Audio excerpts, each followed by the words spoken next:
دوستوں، میرا نام ہے نعیم کمالی اور آج میں آپ کو سنانے جا رہا ہوں جاوید اختر صاحب کی ایک خوبصورت نظم جس کا عنوان ہے وہ کمرہ یاد آتا ہے۔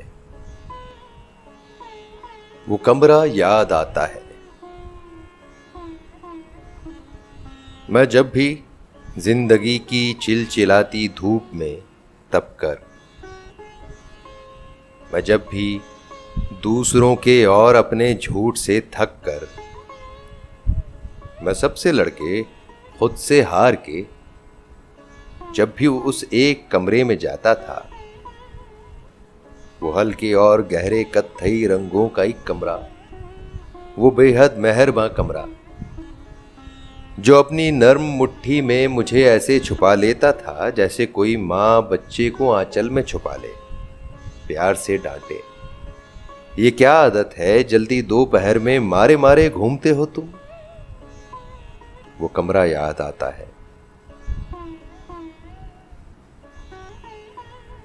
دبیز اور خاصا بھاری، کچھ ذرا مشکل سے کھلنے والا وہ شیشم کا دروازہ کہ جیسے کوئی اکھڑ باپ اپنے کھردرے سینے میں شفقت کے سمندر کو چھپائے ہو۔ وہ کرسی اور اس کے ساتھ وہ جڑواں بہن اس کی، وہ دونوں دوست تھیں میری۔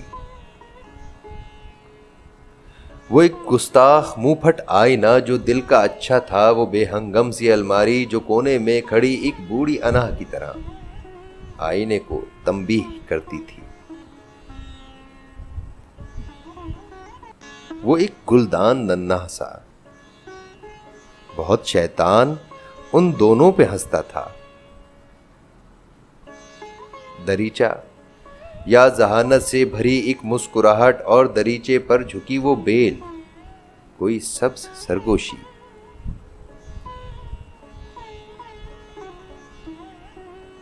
کتابیں طاق میں اور شیلف پر سنجیدہ استانی بنی بیٹھیں، مگر سب منتظر اس بات کی میں ان سے کچھ پوچھوں۔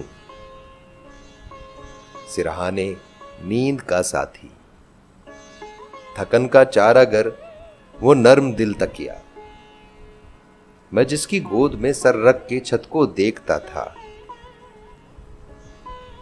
چھت کی کڑیوں میں نہ جانے کتنے افسانوں کی کڑیاں تھیں۔ وہ چھوٹی میز پر اور سامنے دیوار پر آویزاں تصویریں مجھے اپنائیت سے اور یقین سے دیکھتی تھیں، مسکراتی تھیں۔ انہیں شک بھی نہیں تھا ایک دن میں ان کو ایسے چھوڑ جاؤں گا، میں ایک دن یوں بھی جاؤں گا کہ پھر واپس نہ آؤں گا۔ میں اب جس گھر میں رہتا ہوں بہت ہی خوبصورت ہے، مگر اکثر یہاں خاموش بیٹھا یاد کرتا ہوں وہ کمرہ بات کرتا تھا۔